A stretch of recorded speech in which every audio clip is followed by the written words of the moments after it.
It's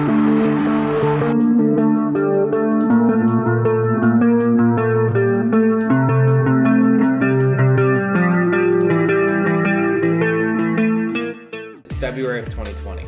The world seems like it's about to end. The US and Iran seem about ready to start World War III. Australia is burning to the ground. Venice, Italy is struggling to stay afloat. It doesn't really seem like things could get a whole lot worse. The coronavirus outbreak declared a global pandemic. Will be suspending all travel from Europe. NBA is suspending the season. March 2020. The entire world is shut down. All non-essential workers are required to work from home. People are raiding stores for emergency supplies.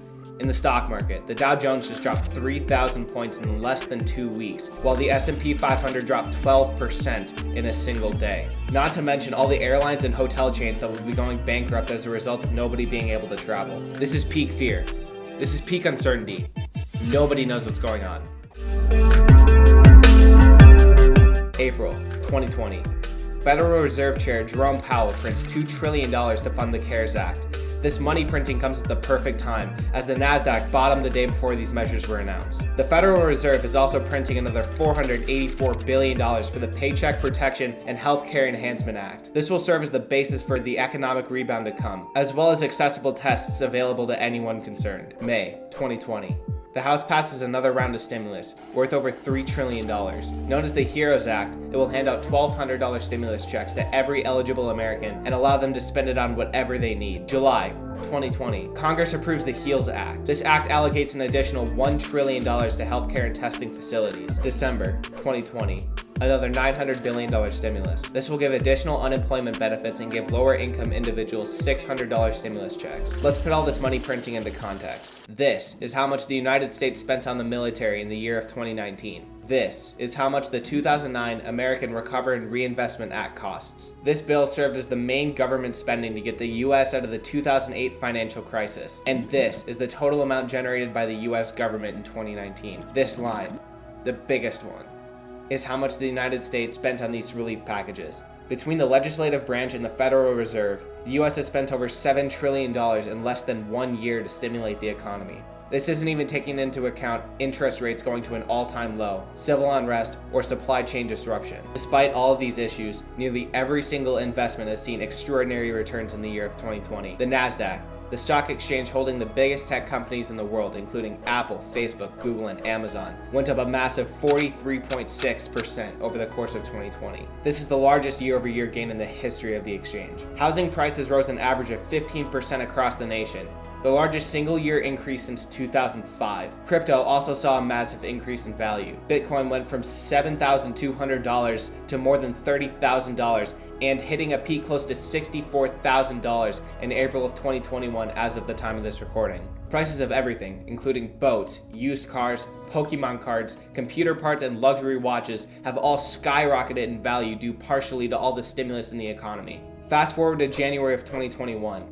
Investors were making money hand over fist, with almost every single investment class doubling or even tripling in some cases. The future was looking very bright. Then people across the nation started to notice the price of everything around them increase. With the world opening back up again and nations starting to rebuild, we are starting to see the real-world effects of the pandemic on an economic level. Supply chains were stopped completely for months on end, and businesses are still running at losses, only able to keep their doors open due to government stimulus.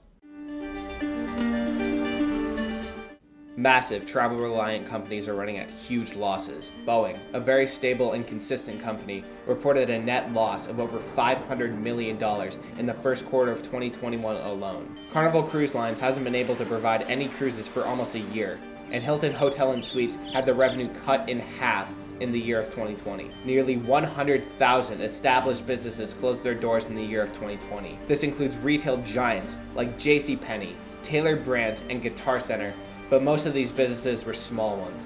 Local mom and pop shops who were heavily reliant on foot traffic to pay their rent. Most of these local businesses were the lifeblood of downtowns across the nation. Restaurants, retail stores, and gyms all closing their doors or running at massive losses due to the loss of traffic. The government is doing their best to keep these stores open. More than 650,000 businesses across the nation have accepted PPP loans to keep their businesses alive. These completely forgivable loans are designed to give money to affected shops so they can buy the products needed to run. However, the money from these loans isn't coming out of thin air.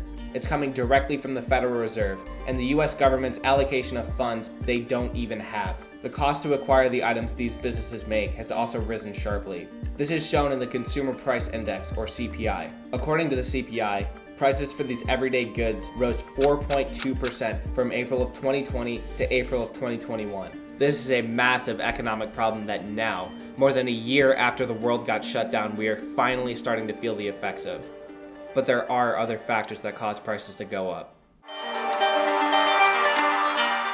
With all of the non-essential workers required to work from home, most of the people working manual labor jobs were either laid off or put on extended release. Not only does this mean massive job losses for the manufacturing industry, this also means people working in factories weren't producing the goods or products people needed. Materials like lumber, steel, silicone, and even paint had severe supply shortages since the pandemic shut down the world. This makes it more expensive for companies to produce goods we use on an everyday basis. This labor shortage also shut down most companies' manufacturing completely. The price for a manufactured good is generally shown in terms of supply and demand, so when supply goes up, the price goes down.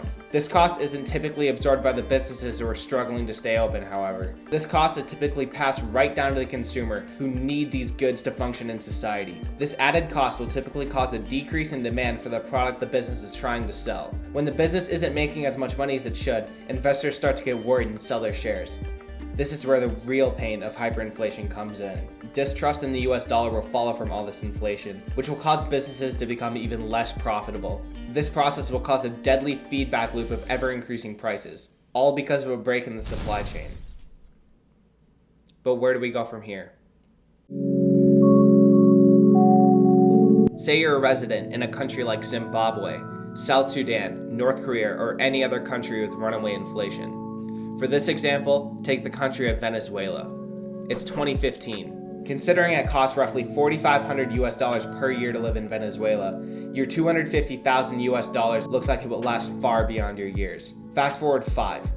In those 5 years, a new president was elected, your hometown became a war zone, and your new government started printing absurd amounts of money to pay for a war you don't want to be in. Because of this, hyperinflation of your country's native currency happens, causing your bank account to dwindle to an almost absurdly low equivalent of $6.45 in 5 short years. This isn't even the worst case of inflation in history. Germany, after World War I, tried to print their way out of a recession. Their currency was used as insulation and toilet paper only a couple of years later. Hungary, after World War II, saw an almost comical monthly inflation rate of 41.9 quadrillion %. Runaway inflation is very possible in first world countries, but most economists don't see it running this far out of control anytime soon. When looking at articles fear-mongering about hyperinflation and the destabilization of our government, it's important to understand context. An inflation rate of 3, 4, or even 5% per year isn't anything out of the ordinary when looking in the lens of the past 50. It's even gotten as high as 13% per year in 1979. The important thing to take away from this video is to make sure not to panic when you start to hear about recession, sell-off, or hyperinflation. Just keep buying into the markets, and eventually, your bravery will pay for itself many times over.